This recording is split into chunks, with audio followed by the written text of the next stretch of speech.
Bien, Bandego Balandi, il y a émission, point de vue, Mbote Minge Payo Pibozwami, parce que tous on a privilège, les lois à Pasteur Azaf. Na bengi poto solo la lisolo à Congo, to solo lango entre le Congolais et puis vous avez l'émission en vérité, parce que les lois to la mingi marche, il y a Mboka Nabiso sur le plan spirituel, et puis to la mingi marche paix à l'église. Il y a un grand thème à l'église et la politique. Nakati to la paix ngambo sacerdoce. Pasteur Azaf Mbote. Mbote mingi Papa Billy, merci. Mboko bakutana ba retenir d'abord nini par rapport à la présentation. Un pasteur de fonction envoyé de Dieu, messager de la bonne nouvelle de Jésus-Christ. Bien. Pasteur Azaf, na bengo lelo parce que ozali moto asimba la Bible et ozali moto à vérité. Est-ce que na mokolo lelo peuple a koki ko sosola to peut comprendre nini na likambo itali sacerdoce. D'abord c'est quoi les sacerdoces et lingo la tsanini manyo la population yo ko na poko lelo. Sacerdoce ezali na mokuse musala ya nzambe, c'est le service de Dieu. Et lorsque nous parlons du sacerdoce, tolinto lobate, lo lenge kani muto asengeli asalela nzambe. Alors yango eza na deux volets. Premier volet tozu yango na facette na yango ya ombre. So tolobi ombre, c'est-à-dire ezali par rapport à l'ancienne alliance. Nyonso eza détaillé kuna na livre ya Lévitique. Et si kawa pi balakisi biso ndenge moto esengeli akota na présence ya nzambe, parce que ba livre nyonso mitano o Moïse a commis ezali kaka ombre ya makambo Jésus fallait à réaliser. Donc tant balobi sacerdoce ezali koyeba komanyola makambo wana pe lolenge nini kosalela mokonzi o ezali Kristo. Bon tango ba mpaka ya molimo to ba serviteur dédié ba ko lobalelo sacerdoce ba misusu ba na likambo itali bilamba sacerdotal to moni ba pasteur de Nile sia ko lata bilamba sacerdotal na ba pasteur misusu wa ville prophète à Kinshasa. Est-ce que zali nzela ya malonga ya défendre sacerdoce? Eza intimidation et puis eza force complexe d'infériorité. Parce que si tu as la connaissance de la parole de Dieu, vous en avez pas ça pour intimider batouté. Parce que l'écriture est s'interpréter yango moko. Et on a mutumota ko interpréter l'écriture na ndenge na azate. Apôtre Pierre alobi ekoki ko zala jamais likanisi ya mutumoko to mabanzo ya batu songolo po balobela ko uta na nzambe. C'est poussé par l'esprit que les hommes ont parlé de la part de Dieu. Donc, ce qui m'a poussé l'esprit, a un peu de révélation. Le roi n'a pas une révélation, a ça l'intimidation. Il y a un moment où il besoin d'intimider le peuple de Dieu. Et puis de deux, ce sont les victimes, ce sont les enfants de Dieu au bazar au Kendekokota, na kati ya ba hérésie à l'olenge wana. Na uti koloba bien que tous en a 5 livres au babengi Pentateuque, tout babengi ba livre à Moïse. Très bien. Nyonso mitano. Besoin intimider biso lelo bino ba serviteur de Dieu na ba gros mot sur le plan biblique au ba chrétien bazan na maturité na ngote. D'ailleurs, mon nyonso yekoli na grec, na hébreu, araméen, sorozui grâce wana, lopoto, ezaka kapwe limbola fonction topé service mokoti. Eza pona ko intimider mututin, net mutazo lo ba roi. Ouah, eza nango kaka nini, eza kaka souffle, eza esprit. Ozomona. Alors, eza na tina ko intimider batute. Si autant oza koloba sacerdoce, bonganga na nzambe. Mais bonganga na nzambe lingi koloba nini? C'est les choses que Dieu fait. C'est-à-dire, ceux qui batu bayebi banganga mokili, faut bayeba keza na ngango aza likolo ya banganga. C'est ça, bazo lakisa bonganga na nzambe. Supérieur de banganga, c'est ça. Alors eza lika moko ko intimider. Okoki kozwa baba kibuluku, ozwi ba mungwa, ozwi ba mafuta. Nyonso wana eza na corps à Christ. Très bien. Soki siko yekolite oyebite, obanda ko salela ba rituel, obosani o ezali vérité. C'est pour cela tozo sunga ba na nzambe. Il faut bananzambe ba se confier na connaissance oyo Saint-Esprit a mis sur terrain. Na dispensation toza nango Papa Billy, eza sous dispensation il y a sacerdoce aronique te. To comme na sacerdoce royal. Or na sacerdoce royal, Christ a fait de nous un royaume de sacrificateurs. Alors c'est qui est un sacrificateur? C'est celui qui fait l'œuvre de Dieu. C'est celui qui rend service pour le peuple de Dieu. Alors, tant qu'on commet des sacrificateurs, bisona yo nanga na yo toza ba sacrificateur. Au monde la différence que ce sont des grâces oyo et kaboli biso. Ngolo yo ozana otam sunga na zana ngote. Mais toza na ramo ko biso nyo ba sacrificateur. Kaka ko longola Kristo o azali souverain sacrificateur na sacrificateur na biso. OK? Et puis ata biso ba pasteur, ba apôtre, ba prophète, toza kaka ba don. Bible lobby il est celui qui est monté, ok? Et c'est celui qui est descendu. Celui qui est descendu, c'est celui qui est monté. Étant monté en haut, il a fait des dons aux hommes. Il a donné aux autres, comme. Or, ceux qui balobi comme, il a donné aux autres, photos aux apôtres Pierre, apôtre Paul. Alors, selon la grâce qui m'a été donnée, 1 Corinthiens 3. Selon la grâce qui m'a été donnée.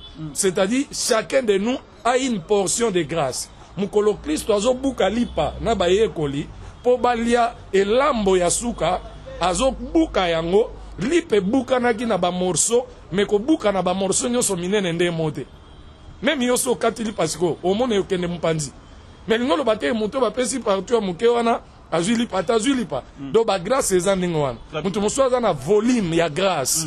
Impact nango eza munene mais eza kaka grâce ako intimider ne muto azu grâce a mukete et netolo ba petit prophète na ba grand prophète prophète majeur azala raté eza kaka dimension prophète majeur azala raté mais non ezali étandi à service nde kaboli muto yo azwaki étandi musala ne ezalaki beaucoup plus élargi nde ba classer bango na ba grand prophète net ba Esaïe ba Jérémie ba Ézéchiel ozomona baza ba grand prophète na sens que Moussa basaki ezaki beaucoup plus étendu ezalaki munene mais lingolo bateke message na bango ezalaki plus fort plus efficace que ba Miché ozomona alors toza na monde moko ya sacerdoce yangwana il faut batu ba yekola Biblia na bato yo ba yekoli ko uta na nzambe voilà otoroyi koloba na mokuse. Mesdames, messieurs, nous sommes en direct. Nous avons changé les cadres. Tous appelez-moi mon pépé. Mélamai, pasteur. Mélamai. Yo zala ramaya bien, ozana maya bien, ozana posa to chamai na yo to melara yango. Goango yango yo bengi biso na numéro ezana se. Tokozanga te ko tanga mai na yo. To na posa mai parce que l'eau c'est la vie. L'eau c'est la vie, l'eau c'est la parole. L'eau c'est la parole. Ah, nazolingo parce que connaissance c'est ali. L'homme de Dieu, tant ozomona lelo ministère ya bande kono ba fsal na nzambe. Lelo tozomona ba profession je pas prophète Joël Francis Tatou. Ozana chambre MP, ozana chambre boye.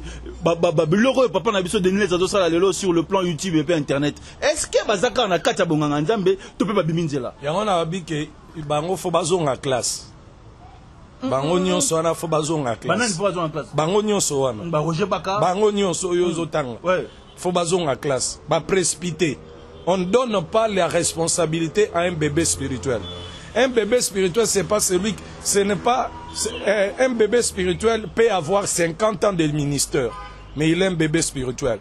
Il peut avoir 60 ans de ministère, mais c'est un bébé spirituel. Parce que la maturité n'est pas mesurée par rapport aux années, mais par rapport à la connaissance. Très bien. Ok.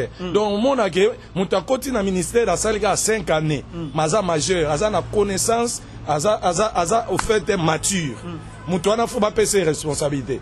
Alors, pour la lobby, topé ça ba nouveau converti, topé bateau baza immature ba responsabilité te nyonso tozo vivre za conséquence ya immaturité spirituelle.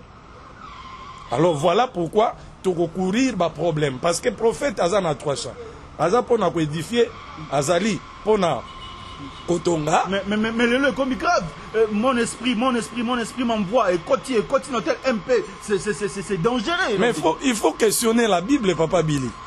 Où est-ce que tu as trouvé un prophète comme Agabi Salobi? Mon esprit est en train de voyager. Non. Pierre Alobi s'est poussé par l'esprit. Et l'esprit n'est pas chose. Baptême du Saint-Esprit. Non. Baptême dans le Saint-Esprit. Parce que le baptême, c'est l'immersion. Faut monter zindanamai, pas bima. Et le Saint-Esprit est en train de nous noyer.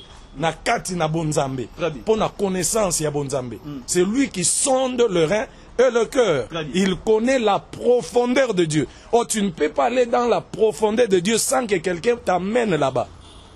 Même bateau bananjara, au nanje ndenge moko te na muto déjà sala ba cours ya ba benga ngo soki ba narrateur na habité sur narrateur sur narration tout ça au monde il faut pas l'accès Saint-Esprit a mutu c'est Dieu. Alors comment tu peux parler dit c'est pas la chose. Mon esprit, alors tu dois différencier et l'esprit de Dieu et ton esprit. Très bien. Parce qu'il y a aussi les esprits de devins. Il y a aussi les esprits de Mbikoudi. On ne sait pas de quel esprit tu parles. Mon esprit. Quel esprit? Parce que le Saint-Esprit n'est pas notre chose. Le Saint-Esprit, c'est notre Seigneur. C'est notre maître. Ok? Ouais. Alors comment tu peux donner les ordres au maître? C'est le maître qui nous donne ordre. Allez, faites. À mon nom, vous chasserez. Le mandat, c'est pour qui? Le mandat, c'est pour Jésus. C'est lui qui donne le mandat. Mais comment toi, tu vas dire que non? Mon esprit est en train de partir. Par quel ordre esprit nous accueille? Donc, ce sont des hérésies graves. Et je ne parle pas pour impressionner quelqu'un. Je parle pour sauver la famille de Dieu. Bananzambe, Fobakangolama. Il est temps que chacun de nous soit dans la connaissance du Christ. Je parle bien de la connaissance du Christ. Parce qu'il y a des serviteurs, il y a des serviteurs de Dieu, mais pas de Christ. Le monde n'est pas sauvé par un Dieu. Le monde est sauvé par Christ. Très bien. C'est pour ça que la Bible le dit, nul ne peut aller au Père. Jean 14. Sans pourtant passer par moi. C'est-à-dire le Christ est le chemin, la vie et la vérité. Tu ne peux jamais connaître le Père si tu ne connais pas celui qui est sorti du sein du Père. C'est ce que la Bible dit. Ngapona yeba mozindo ya pasteur Coutinho falaki na solola nayo. Yo vandaki na ye omonaki ba pasteur azaki kwa jibo azaki ko kanisa bo. Wana nde mwana lakisi yo papa. Alors soki Yesu alakisi yo nzambe te oyeba nzambe ndeni. Voilà papa bi. Très bien bandeko pasteur Azaf yeyo azana Kinshasa. Je pense que Mikolo Torosala n'est moi émission moi mingi, il y a des débats, il y a des connaissances spirituelles parce que à faire découvrir émission moi mingi. Alors il va pasteur nous va doter émission de l'eau, il faut pas la classe. Classe c'est moi la théologie, tu as connaissance spirituelle. Mais la théologie veut dire quoi? L'étude de Dieu. Et lorsque nous lisons la Bible, c'est quoi? C'est l'étude de Dieu. Qui peut prêcher sans lire la Bible? Mais il prêche, il lit la Bible mais là il base en sous classe. Quand c'est un de classe Bible wana. Bible wana bato yo ba komaki bazalaki na bwanya oyo ko uta na nzambe kolo apesaki ba makoki pe inspiration yango to lobela ba père de l'église sinon photo boma makambo ba père de l'église wana to koma ba monstre yo sur mona famille zanga tata. C'est Dieu qui est l'auteur de la parole de Dieu de la Bible. C'est Dieu lui-même. Mais Dieu a inspiré des gens et ces gens ont été touchés, saisis par l'esprit pour ne pas écrire quelque chose où tu n'es pas là-bas. Alors, tant que tu dois interpréter la Bible, tu dois interpréter mon non-esprit, son esprit en Zambé. Parce que c'est Dieu qui a inspiré pour sauver. Hein? 2 Timothée 3,16. Toute écriture est inspirée de Dieu. Au fait, le mot inspiré, place où on a parce que dans le pot, on a grec et l'un souffle. Donc, tout souffle de vie vient de Dieu. C'est ce que la Bible voulait dire. Pourquoi? Dieu ne respire pas. Dieu expire. Voilà pourquoi tant qu'on sali muto a fouli, a pessi vie. Mais muto a pe maka, a zongi sa pe Dieu ne respire pas. C'est nous qui avons besoin de la respiration. Et l'inspiration qu'on parle là, c'est le souffle. Donc c'est que Dieu donne comme vie. Or, si c'est la parole de Dieu, la parole de Dieu doit donner la vie à la personne. Parole de Dieu, c'est quoi ça? Parole de Dieu, c'est batu nanzela. Parole de Dieu, c'est restaurer biso. C'est ça le souffle de vie. Tout écriture inspirée de Dieu pour corriger, convaincre, amener la personne à bien agir, à la bien préparer. C'est ça la Bible. Si on a la parole de Dieu, mais bon, on a des défauts. On a la parole de Dieu, mais on a pas mal qui on a. On a la parole de Dieu, mais on a 40, 50 bureaux. Mais parole de Dieu, nous avons. Il y a le parole de Dieu. Il y a le Kouta. Ah oui. Très bien. Pasteur Azaf, tu as lelo. To solo le kamope mingi amboka na biso République démocratique du Congo. Boto nani belea wa, bozo bimisala biso ba connaissance sur le plan spirituel, bozo prophétiser tous les jours, mais coup d'état manqué ba lingi basala mokonza mboka. Bino na Congo ba prophète belé ba pasteur belé botondi bomoni ngote. Il fallait pasteur à libanda mboka ya Afrique a révéler biso peuple congolais que il y a un président en Afrique, le président congolais ba lingi ba bomaye mazana le kwanzam. Ce sont des choses à prendre avec beaucoup de pincettes. Parce que le monde politique est un monde où il y a des félins. Sodobi ba félin, ils sont des gens beaucoup plus développés na makambo ebele. Alors nous avons moi ba maîtrise ya okota na muzindo parce que ya monde l'évangéliste Kabundwalesa tant mo konjambo ka zui pouvoir, je pense que 3 mois après aloba ki yango ke balingi dans l'entourage du chef de l'état batu moko bazana wana mitema mabebe ni batela mo konjambo ka poids. Prophétie ya Nzambe ekoza la focaliser quand na présidente. Prophétie ekoza pe focaliser pour na obili.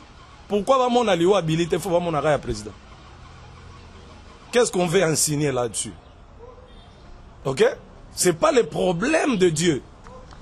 C'est pas ça le problème de Dieu. Le problème de Dieu, c'est sauver les âmes, que les gens viennent à son royaume. Paul Alobi, il nous transporte dans le royaume de son fils, le royaume de la lumière. Baï politique, il faut baïe kolanzambe. Baïe banzambe pour bassurer l'éternité là-bas. Mais bazo kambabiso bazu ngolu ya kambabiso na mabele baza ba me prolonger nzambe. So nzambe alinga lo ba faveur na ye, c'est que ça avertissement. So nzambe alinga lo ba keba tope likambo kama likama elingi ko ya boye, c'est que il y a un avertissement quelque part tope nzambe alingi ko loba langage moko, il faut moto ya intéressé à sosola. Et comme l'a dit David, Nathan elié po yebise ke keba tala likambo lisolo ezaki boy. Mais David azaki na mayele na bososoli akweyaki na se abia nzambe kosala nga bote parce que c'est lui qui établit ce Dieu et c'est Dieu aussi qui est capable d'arracher. Dans ce sens, il y a ba principe. Na ba sens il y a mécanisme été. Donc prophétie est kozaka focaliser na présidente. Pour nani prophétie à président de photo lobela mokili mobimo. Et bon, il y a des membres de la famille, il y a Songolo Pakalato, il y a Billy. Bako lobela ngote na prophète en Côte d'Ivoire. Il y a comme on a un président. Donc ça monde moko, il faut aux alana maye les pe boké bimakas parce que politique na bi baï politique ba na zebe. Hein, zebeza makas. Alors il faut ala vraiment la maîtrise zebele. Mais toujours souhaiter que mboké zala toujours na kimia parce que là où il y a la parole de Dieu, la paix doit régner. Et le Seigneur a donné la paix. Et la paix, c'est le fruit de l'Esprit Saint. Tous ceux qui procurent la paix seront appelés fils de Dieu. Donc s'il y a des fils de Dieu, il y a aussi des fils du diable. On attend la mission na Babylone, Babylone, armée, gouvernement mondial, tout ça, n'est révélé, Babylone, toucher mouké. C'est-à-dire faut que les gens deviennent des fils de Dieu. Dieu n'a pas seulement aujourd'hui un seul fils unique, Jésus. Non. Jésus est devenu notre frère. La Bible dit c'est le premier-né d'entre tous. C'est-à-dire yenda komi ayambo. Mais biso bamsuto komi ba pandekone asima. Alors soto komi bana na nzambe. Tolinga to boma mokonzi poani. Oya zo boma za nzambe te. Alingi nini? Parce que mutuna mutana ngonga nae. Voilà ce que moi je peux dire. Comment on a un prophète, tout comme on a été, ce n'est pas ça qui est beaucoup plus intéressant, mais beaucoup plus notre manière de fonctionner doit être loyale, doit être intègre, fidélité dans le service. Voilà. Bien, Pasteur Azaf, c'est comme si génération n'a bino moi boyo kanezate parce que na moi kala on sentait que l'archibishop azoté en ndenge naye, papa Sonika Fout azoté en ndenge naye. Mutombo Léopold Mutombo côté na ndenge na ye mais quelque part au moment moko asali prière na stade bengisi baninga mais lelo yo Pasteur Azaf na ndenge na yo Roger Baka na ndenge na ye Denis na ndenge na ye Joël Francis Tato na ndenge na ye pourquoi cette division au sein de bino ba chrétien et puis na génération reconnaissance de grâce na bandaki nango selon la grâce qui m'a été donnée j'ai posé le fondement comme un sage architecte 1 Corinthiens 3 à partir du verset 6, je crois, que celui qui viendra bâtir dessus fasse attention de la manière dont il bâtit. C'est ça le corps de Christ. Le corps est constitué de plusieurs parties. Donc, papa, na époque na bango, bazalaki na reconnaissance de grâce. Azoebake, l'archibishop Coutinho Fernando a reçu telle grâce, peut-être évangélique, peut-être doctorale. Et le pasteur Sonika Fout a reçu la grâce évangélique. Et l'apôtre Léopold a reçu la grâce beaucoup plus du côté puissance, exemple. Donc, c'est normal, tant qu'on a la prière, à reconnaître que Moutaza Makasi na makamwa mabondeli ya ba malade, apôtre Billy, à Bengio, on a dimension. C'était ça dans le corps du Christ. Yango bate biso na 1 Corinthiens 12. Bite nignon so fait kangama po ça la ressemblance et bimisa corps moko solide et efficace. Donc ce que l'église est comme faible et ça pour na bato bazo méconnaître ba grâce à baninga. Alinga misala nzambe okotika la jamais ko gagner population mobima RDC. Lokuta. C'est par là maintenant tu peux reconnaître que je suis limité. J'ai une limite. Ya mona lobela ki olikambo ya ba dimension ya service à ba prophète. Ya bandi a wasuki a o ya suki a zu ya memikuna. Tibisonyo soto mema. D'ailleurs c'est ça la définition ya Éphésiens chapitre 4 verset 11. Pour le perfectionnement des saints en vue de l'œuvre du ministère, pour présenter au fait devant ce Dieu-là une église glorieuse, sans tache, ni ride, ni rien de semblable. Travail on est au sama mutu mote. Travail on est au salama na ba ministre oyonkolo apesi na église. Et église on est église locale té yanjilité. C'est l'église du monde. Né na oloba na zo édifier na ba japonais. Je ne peux pas me limiter dans mon église locale où naza na 120 membres. Yango pour na 200 membres, pour na 500 membres kaniso comme passer ya mokili mobimbo. Et ce sont des hérésies graves tant aux oloba prophètes des nations. De quelle nation? De quelle nation il s'agit? Faut savoir parce que la RDC n'est pas nation de Dieu. La seule nation de Dieu, c'est Israël. Dans le monde entier. C'est ça la réalité. Et maintenant que nous parlons, Dieu ne travaille pas sur cette nation. Il travaille à l'église, qui est son corps. Vous comprenez? Donc tous les prophètes doivent focaliser leur message à l'église. Parce que le Congo est dans l'église du Seigneur. Toutes les églises locaux forment une église du Christ ici au Congo. Yamonikala, Kondo Maréchal, Azalaka na mwa boanya kouta na nzambe. Maréchal Mobutu. Na lobi moi parce que mutaza na plénitude ya sagesse ade. Moi boanya wana zaki nango ya kolobake me bino nyos bozo sambelaka Yesu moko. C'est pour cela to pesa bino kaka personnalité moko. Nda pesaka ECC wana, Église du Christ au Congo. Na kala ezalaki Église de Christ au Zaïre. OK? Donc ordonnance wana mokonzi apesaki on atina ya fonctionnement ya église. Oh le kaboni na biteni biteni. Maintenant otomoni lelo bokomi église de réveil, église ceci cela, église eza nango kaka ba dénomination pona koluka ba titre honorifique. Mais soto zongi na contexte ya ba apôtre Paul selon question na yo, au mona mutaluka ki gloire azate. Les apôtres n'ont pas combattu pour ce titre là. Et il ne faisait pas la parole de Dieu comme une connaissance, une monopole d'une connaissance quelconque.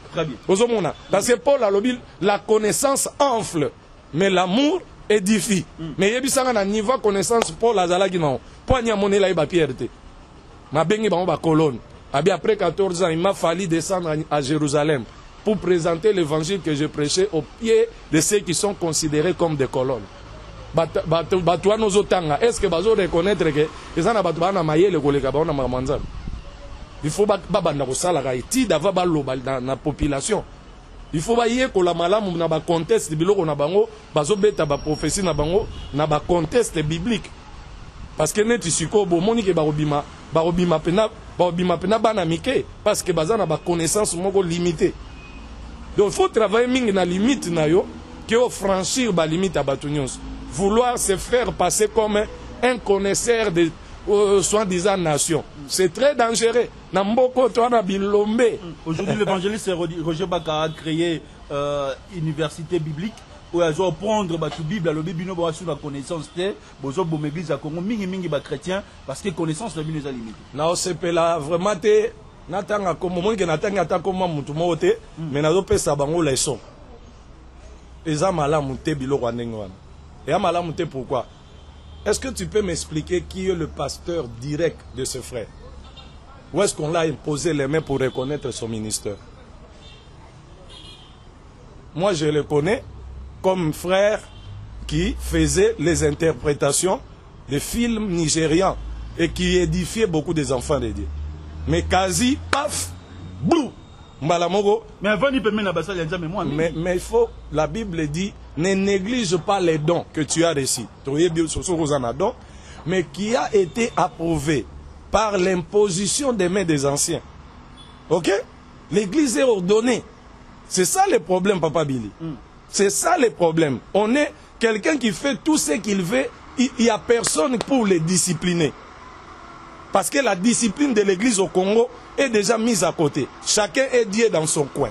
C'est ça. À cause de quoi? À cause, il y a Babisalela, Bakino Baloba Babisalela Mwanza. Qui t'a introduit dans le ministère? Qui t'a reconnu? C'est celui-là qui sera le responsable de ton ministère. Quand il y a un problème, il te rappelle. Appelle, hein? Mais Dieu, quand il a appelé Paul, acte 9, que nous avons, à Bengi Paul, Bakutani Farafa, Nasema Damas, parce que Paul a eu la révélation comme ça. Pouf! Yezo abi, mais yo, Paul, abi, yo nani, Seigneur, alobi, yo ka question Paul azotuna. Seigneur, que veux-tu que je fasse? Dans la Bible, dans acte 9, Jésus a yébissé. Maintenant, va chez Ananias.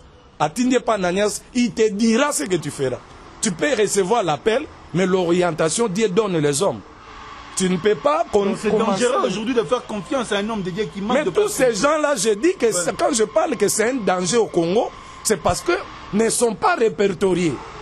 Qui les dirige? Il est de quelle communauté? Qui est son père dans la foi? Je parle pas sans froid aux yeux. Même ba oya minene oana. Fazala na tata oya ko ma responsabilité ba acte azo poser na mboka. So to dans un problème, ba ko kende ba bili to ko zoya wapi, to zoya pas maman emi kutino. C'est ça. Wa azaf to ko zoya wapi, to zoya pas pasteur Eric Mavinga. Wapi ote na KDC. C'est comme ça. So qui do zoya mais yo bandi makambo komi archipapi yo mo. Tu veux te relandelo wapi? Il y a un moment bazo incriminer bananzam et c'est un danger.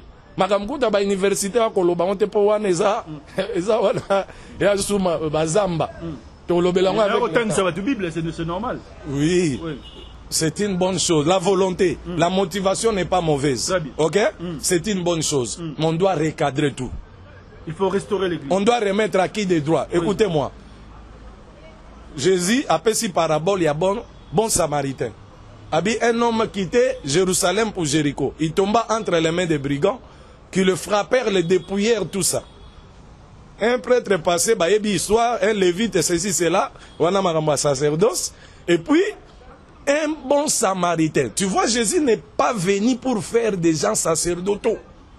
Il est venu faire des frères. Alors, un frère est venu d'un bon cœur, il a pris ses samaritains. Les samaritains, plutôt, il a pris ses messieurs. Or, à l'époque, c'était le moment de syncrétisme. Un samaritain était considéré comme minable. Vous comprenez?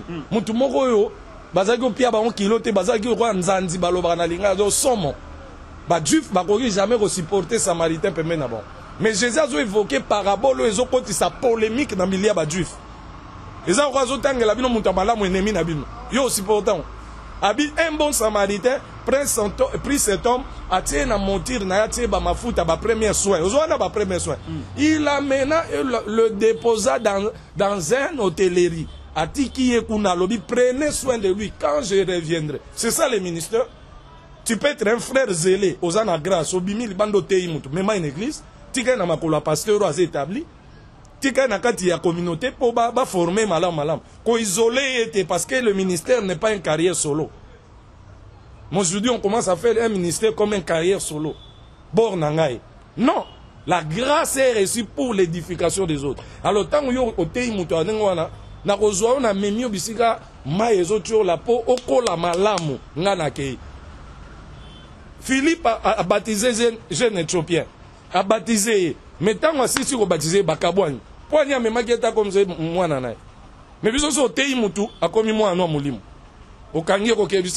que vous avez connaissance au PSA?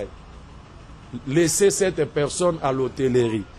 Quand le maître va revenir, il va te rendre ce que tu avais eu à dépenser pour lui. Très bien. C'était le pasteur Azaf Ndeto Yambagi na 4 émissions à le point de vie. Votre numéro 73 9000 73 73 6. Ça, c'est le numéro WhatsApp pour les gens qui veulent poser des questions. Tu as des préoccupations. Tu peux être une autorité. Tu as besoin de conseillers. Tu as besoin d'une orientation. Nous ne faisons que notre travail d'éclairer la population. Parce que la Bible dit, au commencement, la terre était informe et vide. Et le ténèbre, au fait, était là, rempli. Mais l'Esprit de Dieu mouvait. Quand il n'y a pas la lumière, l'Esprit de Dieu ne peut rien faire. Merci. Et l'Esprit de Dieu, c'est Dieu lui-même. Et quand Dieu dit que la lumière soit, pouf, la lumière commence, le Saint-Esprit appuie cette parole et monde est bandeau développé. Bien. Torokende Boé, na 2022, petit peuple congolais a découvert la vérité. Na sima caméra Zaki Faria et na liboso ya caméra Zaki Billy Kapesa, votre humble serviteur. Plus 243 89 00 60 49. Merci. Na bandeko ba pesi biso cadre ki toko. Tozana Veille Plaza na ingende na kwa sosa awa yaka rozwa mu pepa kitoko fraîcheur. Toza likolo neti tozo mela moi mai na biso. Restez scotché cimenté. Ciao.